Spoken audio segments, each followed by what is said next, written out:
Hi guys, உங்கள் GM தமிழா இன்னைக்கு என்ன பற்றி பேச போகிறோம் அப்படின்னு பார்த்தீங்கன்னா, கர்நாடகா மாநிலத்தில் சித்தராமையா அவர்கள் சமீபத்தில் ஒரு அறிக்கை ஒன்று விட்டுருக்காரு. அந்த அறிக்கைனால என்னென்னா, கர்நாடகா விட்டு கர்நாடகா தவிர மற்றவங்க எல்லாரும் வெளியே போகணுமா அப்படின்ற மாதிரி ஒரு கேள்வியாக இருக்குது. ஏன்னா எப்படி வெளியே போனால் கர்நாடகோட நிலைமை என்ன ஆகும், என்ன நடக்க போகுது, எதுக்காக இப்படி சொன்னார், என்ன பிரச்சனைகள், அதை பற்றி ஒன்றா டீட்டெயிலாக பேச போகலாம்.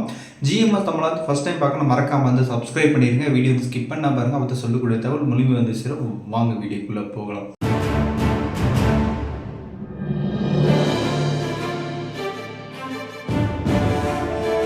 கர்நாடகா பொறுத்த வரைக்கும் மிகப்பெரிய ஒரு ஐடி நிறுவனம் தான் உங்களுக்கே தெரிஞ்சிருக்கும். மிகப்பெரிய கம்பெனிலாம் இருக்குது. உங்களுக்கு எல்லாருக்கும் தெரிஞ்சிருக்கும், கர்நாடகா பொறுத்த வரைக்கும் மிகப்பெரிய ஒரு ஐடி கம்பெனி தான் இருக்குன்னு சொல்லணும். விப்ரோ, டிசிஎஸ், இன்ஃபோசிஸ், இந்த மாதிரி நிறைய கம்பெனி, மிகப்பெரிய ஒரு பிராண்டான கம்பெனி ஐடி கம்பெனி தான் பெங்களூரில் அதிகமாக இருக்கும். இது நிறைய பேர் வேலை செய்கிறதுக்காக வெளி மாநிலங்கள், வெளி ஸ்டேட்டு, அதர் ஸ்டேட்லேருந்து வந்திருப்பாங்க. மேக்ஸிமம் தமிழர்கள் அதிகமாக இருப்பாங்க. ஆந்திராவிலேருந்து வந்திருப்பாங்க, மலையாளஸ் வந்திருப்பாங்க, இதுக்கப்புறம் பஞ்சாப்லேருந்து வந்திருப்பாங்க, இதில் நேபாளத்துலேருந்து வந்து எல்லா ஸ்டேட்லேருந்தும் மேக்ஸிமம் அங்கே இந்த இடத்துல பார்த்தோம். ஏன்னா கர்நாடகா பொறுத்த வரைக்கும் மிகப்பெரிய ஒரு டெக்னாலஜி கொண்ட ஐடி நிறுவனத்தில் இருக்கனால எல்லா ஸ்டேட்டும் பரவலான ஈக்குவலான பீப்புள் அங்கே இருப்பாங்க. இப்போ அதுக்கும் இதுக்கும் என்ன பிரச்சனை அப்படின்னு பார்த்தீங்கன்னா, சமீபத்தில் ஒரு அறிக்கை ஒன்று வெளியிட்டிருக்காரு. இது அமைச்சரவையில் ஒப்புதல் கொடுத்துருக்கு அப்படின்னு சொல்லி எக்ஸலத்தில் சித்தராமையா அவர்கள் வெளியிட்டிருக்காங்க. அந்த அறிக்கையினால் என்ன ஆகுதுன்னா, மிகப்பெரிய ஒரு பேச பொருளாக இருக்குது. அப்போ தமிழர்கள்லாம் வெளியே போயிடுவாங்களா, அப்போ கர்நாடகா இருக்கிறவங்க கர்நாடகா மட்டும் தான் இருக்க முடியுமா அப்படின்னு நிறைய பேர் ஒரு கேள்வியாக இருக்கும். அவர் சொன்ன விஷயங்கள் என்ன அப்படின்னா, சித்தராமையா அவர்கள் இருக்காங்க இல்லையா, அவர் என்ன சொல்கிறாருன்னா, நீ எந்த கம்பெனி வச்சுருந்தாலும் சரி, நீ ப்ரைவேட்டாக இல்லை கவர்மெண்ட் கம்பெனியாரு, எந்த கம்பெனியாரு, நீ என்னென்னா கர்நாடகாவில் தான் வச்சுருக்கணும். ஒரு மேனேஜர் லெவலில் இருக்குன்னா 70%, 50%, அது கீழே இருக்கிறவங்க 70% ஆளுகள் இருக்கணும். சிடியில் இருக்கிற குரூப்பில் இருக்கிறவங்க எல்லாத்தையும் 100% கர்நாடகாவில் தான் இருக்கணும் அப்படின்ற விஷயத்தை சொல்லனால நிறைய பேர் ஆல்ரெடி பணியில் செஞ்சுட்டு இருக்கிறாங்க. செஞ்சுட்டு இருக்காங்க. நிறைய பேர் ஒரு கனவு நான் பெங்களூரில் போய் பெங்களூர் போனால் நான் அந்த கம்பெனியில் போயிட்டு பெங்களூர்லேருந்து வர போகணும் அப்படின்னு சொல்லிட்டு ஒரு கனவாக இருக்கும் நிறைய பேருக்கு. ஏன்னா நம்மளுக்கு சென்னை மாதிரி வெளி மாநிலத்தில் பார்த்தீங்கன்னா பெங்களூர் போகிற மாதிரி இருப்பாங்க நிறைய இடத்துல. நம்ம அதுக்கப்புறம் அமெரிக்கா அதுமாரி போகிற இடத்துல நிறைய பேர் ஐடி கம்பெனி பொறுத்த வரைக்கும் அந்த இடத்துல நிறைய பேர் விருப்பம் தெரிவிப்பாங்க. அந்த இடத்துக்கு ஃபெசிலிட்டி நல்லாயிருக்கும். ஐடி கம்பெனி அந்த அளவுக்கு ஸ்ட்ரக்சரும் நல்லாயிருக்கும். அதனால் என்ன பண்ணாங்கன்னா, இப்போ இந்த விஷயத்தை கொண்டு வரதுனால மிகப்பெரிய ஒரு கார்பரேட் கம்பெனிக்கெலாம் ஒரு கேள்வியே இருக்குது. எப்படின்னா, எப்படி நாங்கள் தக்க வச்சுக்க முடியும், எங்களுக்கு பணி செய்யணும், சம்பளம் கம்மியாக இருக்கிறவங்க வரணும், அதை மட்டும் எங்களுக்கு தக்க பர்டிகுலர் டைமில் எங்களுக்கு பணியை முடிச்சு கொடுக்கணும். இப்போ ஒரு ஐடி கம்பெனி எடுக்கணும், ஒரு சாஃப்ட்வேர் கண்டுபிடி இது பண்ணிட்டாங்கன்னா அவங்க பர்டிகுலர் டேயில் பர்டிகுலர் இதில் முடிச்சு கொடுக்கணும். சர்வீஸ் இந்த எல்லா லாங்குவேஜில் சர்வீஸ் இருக்கணும். இப்போ அந்த அளவுக்கு இல்லைன்னா எப்படி இது பண்ண முடியும் அப்படின்னு சொல்லிட்டு நிறைய பேர் கேள்வியாக இருக்குது. இவர் என்ன சொல்லிக்கிறாருன்னா, இது ஒரு கம்பெனியில் இவங்க தான் செய்ய முடியும் அப்படின்னா விலக்கு இருக்குது. அது நம்ம அரசு தரப்புலேருந்து ஒருத்தர் அவங்க நேரில் என்கொயரி பார்த்துட்டு அதுக்கப்புறம் இவங்க கேட்குற தரத்தில், இவங்க கேட்குற குவாலிட்டியில் அந்த ஏரியாவில் நம்ம கர்நாடகாவில் எந்த யாரும் மக்கள் அப்படி இல்லை அப்படின்னா வேறு ஸ்டேட்டில் தான் எடுத்துக்கலாம். அது 25% தான் எடுக்க முடியும். அது 25% கர்நாடகாவில் தான் இருக்கணும். அது மட்டும் இல்லாமல் அந்த 25% எடுத்துட்டு இதே மாதிரி எல்லா கம்பெனியும் பண்ணிடலாமா அப்படின்னு கேட்டிங்கன்னா, இதில் தான் இன்னொரு முக்கியமான கேள்வி வச்சுக்காரு. எப்படின்னா, கர்நாடகாவில் இந்த 3 வருஷத்தில் யாரும் வெளியூர் ஸ்டேட்லேருந்து கொண்டு வராங்க. இப்போ கர்நாடகாவில் என்னால் பண்ணவே முடியாதுப்பா, இந்த ஆலோசனை எங்களால் பண்ணவே முடியாதுன்றவங்களை இப்போ வெளியூர் ஸ்டேட்லேருந்து கொண்டு வரேன்னு வச்சுக்கோங்களேன். அவர் இவங்களுக்கு 3 வருஷத்தில் ட்ரைனிங் கொடுக்கணும்.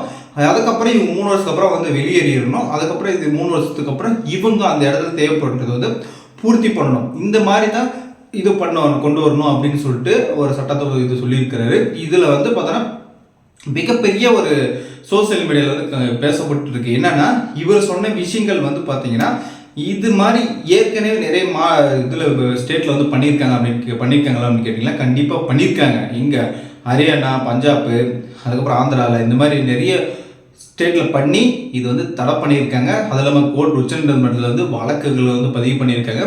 ஏன் அப்படின்னா, இது சரியானது இல்லை. இது நிறைய பேருக்கு இது ஏற்படும், தொழிலாளர்களுக்கு பாதிப்பு ஏற்படும். ஏன்னா நிறைய ஸ்டேட்டில் நிறைய இடத்துல அவங்களோட குவாலிட்டி, அவங்களோட தரத்துக்கு எடுப்பாங்க, ஆள் எடுப்பாங்க, வச்சுருப்பாங்க. ஆனால் இந்த மாதிரி செய்கிறது சரியில்லை அப்படின்ற மாதிரி சொல்கிறாங்க. ஏன்னா பேர் கர்நாடகா பொறுத்த வரைக்கும் மெஜாரிட்டியான பீப்புள்ஸ் வந்து பார்த்தீங்கன்னா கர்நாடகா ஒரு 50% இருக்குன்னா மற்ற இருக்கிற பீப்புள்ஸ் வந்து ஒரு 50% இருப்பாங்க. இந்த மாதிரி மெஜாரிட்டியான இடத்துல கர்நாடகாவும் வேணும், அவங்களும் வேணும், மற்ற இவங்களும் வேணும். இப்போ அதனால் வந்து எனக்கு இவங்களை மட்டும் எடுத்துக்கிறோம் அப்படின்னா இங்கே பையிங் செல்லிங் இங்கே இருக்கிற இடத்துல வந்து கண்டிப்பாக மிகப்பெரிய ஒரு இழப்பீடு வந்து சின்ன சின்ன கம்பெனிலேருந்து பெரிய பெரிய கம்பெனி வரைக்கும் பாதிப்பு ஏற்படும். அதே மாதிரி கடைகளுக்காகட்டும், ஷாப் ஆகட்டும், எல்லாத்துலேயும் மிகப்பெரிய ஒரு பாதிப்பு வந்து ஏற்பட்டுரும். ஏன்னா வந்து எல்லாருமே கலந்துருந்தால் தான் தேவைன்றது அந்த இடத்துல என்னென்ன இருக்கோ அது ஃபுல்லுமே கவர் பண்ண முடியும். அப்படி இல்லை அப்படின்னா அந்த இடத்துல கர்நாடகா மட்டும் இருக்கணும், கர்நாடகா மட்டும் அப்படின்னா இதே மாதிரி ஸ்ட்ரெச்சில் வந்து எல்லா ஸ்டேட்லையும் கொண்டு வந்தாங்கன்னு வச்சுக்கோங்களேன், அதுக்கப்புறம் வந்து எல்லா வளர்ச்சியும் மிகப்பெரிய ஒரு பாதிப்பு ஏற்பட்டு தான் சொல்லணும். சித்தராமையா அவர்கள் வந்து உதய குறிக்கோளோட வந்து நான் வந்து எடுத்த முடிவு நல்ல கரெக்டான முடிவு, என்னோட அமைச்சர் முடிவு கரெக்டான அப்படின்னு சொல்லிட்டு ஒரே குறிக்கோளோட இருந்தாருன்னு வச்சுக்கோங்களேன், பக்கத்தில் இருக்கிற மாநிலங்கள் வளர்றதுக்கான வாய்ப்புகள் நிறைய இருக்கும். பெங்களூர் வந்து டவுன் ஆகிறதுக்கான வாய்ப்புகள் வந்து மிக மிக அதிகம். என்ன சொல்கிறேன் அப்படின்னா பக்கத்தில் இருக்கிற ஒசூருக்கு வந்து ஆல்ரெடி வந்து இன்டர்நேஷ்னல் ஏர்போர்ட் ஒன்று ரெடி பண்ணுறதுக்கு ஆல்ரெடி தமிழக அரசு வந்து நடவடிக்கை எடுத்திருக்கு. ஒசூருக்கும் பெங்களூருக்கும் டிஸ்டன்ஸ் வந்து பார்த்தீங்கன்னா மிகப்பெரிய குறைவான டிஸ்டன்ஸு. இது வந்து ஒரு 1/2 hour தான் ட்ராவலு. அதனால் வந்து என்ன பண்ணால் கர்நாடகாவில் இந்த பிரச்சனை வருது அப்படின்னா தமிழ்நாட்டில் போட்டு அந்த கம்பெனிலாம் ஆரம்பிச்சுட்டு கம்பெனி வந்து நிறைய வளர்ந்து வந்துடும். தமிழ்நாட்டில் ஆல்ரெடி ஒசூர் வந்து நிறைய வந்து பார்த்தீங்கன்னா நிறைய கம்பெனி மிஷின் ஆப்ரேட்டர் கம்பெனிகள்லாம் நிறைய இருக்குது. இந்த வந்து சென்னைக்கு அடுத்தபடி கோயம்புத்தூர், அதுக்கப்புறம் ஒசூர், இந்த மாதிரி இடத்துல வந்து மிகப்பெரிய தொழில்நுட்பம் இருக்குது. சிப்காட்டில் ஆல்ரெடி 2 சிப்காட் வந்து ஒசூரில் இருக்குது. அதுக்கப்புறம் ஓலோ கம்பெனி வந்து ஆல்ரெடி வச்சுருக்காங்க. ஆப்பிள் உட்பாகங்களில் வந்து இங்கே தயாரிச்சுருக்காங்க. நிறைய கம்பெனிகள், நிறைய பெரிய கம்பெனிகள்லாம் உள்ளே வந்துட்டு இருக்க சூழ்நிலையில் இந்த மாதிரி கர்நாடகாவில் வந்து இருக்கும்போது கர்நாடகாவில் இருக்கிற கம்பெனி ஐடி கம்பெனிகள்லாம் வந்து இங்கே வந்து இடம் மாறுறதுக்கான வாய்ப்புகள், சாத்தியக்கூறுகள் வந்து நிறைய அதிகம். இது வந்து எல்லா நாட்டிலையும் ஒரு இப்போ ஸ்டேட்லேயும் வந்து பார்த்தீங்கன்னா இது வந்து கொண்டு வந்தாங்கன்னா கண்டிப்பாக மிகப்பெரிய ஒரு இழப்பீடு தான் கொண்டு வருவாங்க. ஏன்னா வந்து நிறைய இடத்துல வந்து நிறைய வந்து பார்த்தீங்கன்னா அந்த இடத்துல அவங்க வந்து வேலையை வந்து ஆல்ரெடி பூர்த்தி பண்ணியிருப்பாங்க. ஒரு இடத்துல வந்து இப்போ வந்து கர்நாடகா பொறுத்தவரையில் வந்து பார்த்தீங்கன்னா ஒரு கம்பெனி இருக்குன்னா அது வந்து யார் மேனேஜர், ஹெச்ஆர், அதுக்கு டீம் லீடரு, அதுக்கப்புறம் இருக்கிறவங்க வேலை செய்கிறவங்க, இந்த மாதிரி எம்ப்ளாயிகள்லாம் ஆல்ரெடி நல்லா ட்ரெயின் பண்ணி அந்த கம்பெனி வந்து நல்லா க்ரோத் பண்ணுறதுக்கு நல்லா இது பண்ணியிருப்பாங்க. இந்த சூழ்நிலையில் வந்து நீங்கள் வந்து மற்றவங்க இருக்கிறவங்களாம் வெளியே போயிடணும், மற்றவங்க கர்நாடகாவில் மட்டும்தான் உள்ளே கொண்டு வரணும் அப்படின்னு ஒரு எண்ணத்தில் வந்து உள்ளே கொண்டு வந்தாங்கன்னா கண்டிப்பாக வந்து மிகப்பெரிய ஒரு இழப்பீடு தான் கொண்டு வராங்க. இது வந்து என்னை பொறுத்த வரைக்கும், நிறைய ஆடியன்ஸை பொறுத்த வரைக்கும் இது வந்து கரெக்டான இதுன்றது இல்லை. ஆனால் பட் வந்து என்ன பண்ணியிருக்கலாம் அப்படின்னு பார்த்தீங்கன்னா ஒரு இடஒதுக்கீடு மாதிரி கொஞ்சம் கொடுத்துருக்கலாம். இதில் வந்து ஒரு 40% இது பண்ணிக்கோங்க, ஒரு 50-50 பண்ணிக்கோங்க, இல்லைன்னா வந்து 30-60 கம்பல்சரி வச்சுக்கோங்க. கம்பல்சரி வந்து முன்னுரிமை கொடுக்கலாம் அப்படின்ற மாதிரி சொல்லியிருக்கலாம், ஏதாச்சும் ஒன்று சொல்லியிருக்கலாம். இல்லைன்னா அவங்க பே பண்ணுற டேக்ஸ்க்கு வந்து கம்மி பண்ணியிருக்கலாம், இல்லைனா இட ஒதுக்கீடு வந்து இன்னும் கொஞ்சம் இன்க்ரீஸ் பண்ணி கொடுத்துருக்கலாம். அவங்களுக்கு ஸ்பேஸ் வந்து கம்மியாக இருந்திருக்கும், அந்த ஸ்பேஸ் வந்து இன்க்ரீஸ் பண்ணி கொடுக்குற மாதிரி பண்ணியிருக்கலாம். இல்லை எலக்ட்ரிசிட்டியில் வந்து பார்த்தீங்கன்னா உங்களுக்கு ஏதாச்சும் ஒரு ஆஃபர் கொடுத்துருக்கலாம். இந்த மாதிரி கொடுத்தாங்கன்னா ஓகே, இந்த கர்நாடகாவில் வந்து இத்தனை பர்சன்டேஜ் வச்சுருந்தா இவ்வளோ ஆஃபர் கொடுக்குறேன் அப்படின்ற மாதிரி கொண்டு வந்தாங்கன்னா கண்டிப்பாக இதுமாதிரி கம்பெனி வந்து முன்னெடுத்து செய்யும். ஏன்னா வந்து இப்போ வந்து அவர் என்ன சொல்கிறாருன்னா கர்நாடகா இருந்தால் கர்நாடகா தான் முதல் ஒரு அப்படின்ற மாதிரி சொல்லும்போது என்னென்ன கண்டிப்பாக வந்து இது வந்து ஓனருக்கு அடுத்த கட்டு வரும். இப்போ வந்து தொழிலாளி எம்ப்ளாய்க்கு மட்டும் தான் இப்போ வந்து இருக்குது.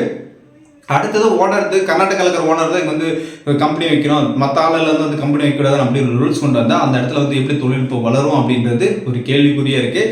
இதெல்லாம் வந்து நம்ம வந்து பொறுத்து பார்க்கணும் என்ன நடக்குது, என்ன பிரச்சனைன்னு சொல்லிட்டு. ஏன்னா வந்து இப்போ வந்து உடனே வந்து பின்வாங்கிட்டாரு. ஆனால் பட் வந்து ஃபியூச்சரில் வந்து இது வந்து நடைமுறைப்படுத்துவோம் அப்படின்னு சொல்லியிருக்காரு. இதனால் வந்து நிறைய மக்கள் வந்து கண்டிப்பாக நான் வந்து கர்நாடகா விட்டு நான் வெளியே போயிடுறேம்மா, நான் இங்கே கர்நாடகாவில் இருக்க முடியாதா அப்படின்னு சொல்லிட்டு நிறைய பேர் இருப்பீங்க. அதெல்லாம் வந்து இப்போ என்ன சொல்கிறாருன்னா 50% மேனேஜர் லெவலில் அது கீழே இருக்கிறவங்க 70%, அதுக்கப்புறம் சிடின்றவங்க எல்லாருமே ஃபில்ஃபில் பண்ணணும் அப்படின்னு சொல்கிறாரு.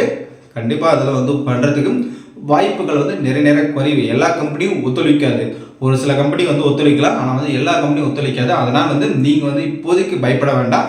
ஃபியூச்சரில் என்ன நடக்குன்றது நம்ம பொறுத்து வந்து பார்த்துக்கலாம். அது வந்து பின்னாடிக்காக இப்போ பேச வேண்டியதில்லை. இப்போ என்ன தேவையோ அது மட்டும் நம்ம இப்போ இது பண்ணிக்கலாம். கண்டிப்பாக வந்து யாருக்குமே இது வந்து இந்த முயற்சி வந்து இது ஏற்றுக்க மாட்டாங்கன்றது என்னோட கருத்து.